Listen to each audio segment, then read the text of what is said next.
बच्चों, आज हम बाल महाभारत का अध्याय नंबर 9 लाख का घर और अध्याय नंबर 10 पांडवों की रक्षा पढ़ेंगे। लाक्षागृह षड्यंत्र। जब कौरवों ने पांडवों को जलाकर मारने की रची साजिश। बच्चों, ये वो लाक्षागृह है जहाँ पर कौरवों ने पांडवों को जलाकर मारने की योजना बनाई थी। बच्चों, सबसे पहले हम लाक्षागृह का अर्थ समझेंगे। लाक्षागृह अर्थात लाख का घर। लाख बच्चों एक पदार्थ होता है जिससे चूड़ियाँ और सुंदर सुंदर पेन और अन्य कई वस्तुएं भी बनाई जाती हैं। बच्चों, देवयोग अर्थात भगवान ने कुछ संजोग ऐसे बनाए तथा शकुनी के छल कपट से कौरवों और पांडवों में वैर की आग जल उठी। दुर्योधन बहुत ही खोटी बुद्धि का मनुष्य था, हमेशा ही पांडवों से जलता रहता था। उसने शकुनी के कहने पर कई बार पांडवों को बचपन में मारने का प्रयत्न भी किया।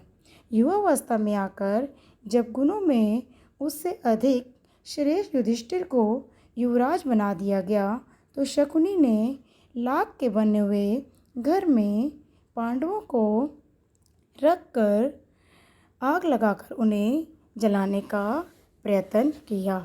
लेकिन विदुर की सहायता से पांचों पांडव अपनी माता के साथ उस जलते हुए घर से बाहर निकल गए। अब हम इसे विस्तार से पढ़ेंगे। अपने उत्तम गुणों के कारण युधिष्ठिर हस्तिनापुर के प्रजाजनों में बहुत ही लोकप्रिय हो गए।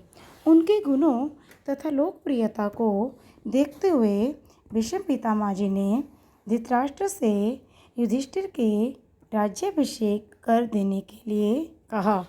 लेकिन दुर्योधन ऐसा नहीं चाहता था कि युधिष्ठिर राजा बने।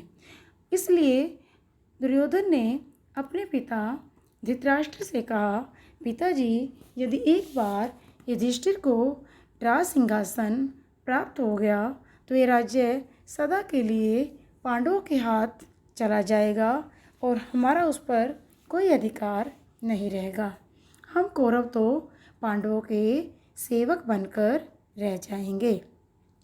इस पर धृतराष्ट्र बोले, वत्स अर्थात बेटा दुर्योधन, युधिष्ठिर हमारे कुल के संतानों में सबसे बड़ा है, इसलिए इस राज्य पर उसी का अधिकार है।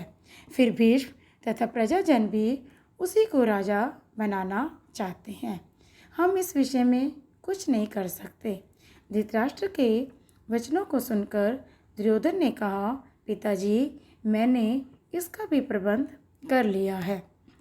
दुर्योधन ने वारणावत में पांडवों के निवास के लिए पुरोचन नामक शिल्पी से एक भवन का निर्माण करवाया था, जो कि किससे बना था बच्चों?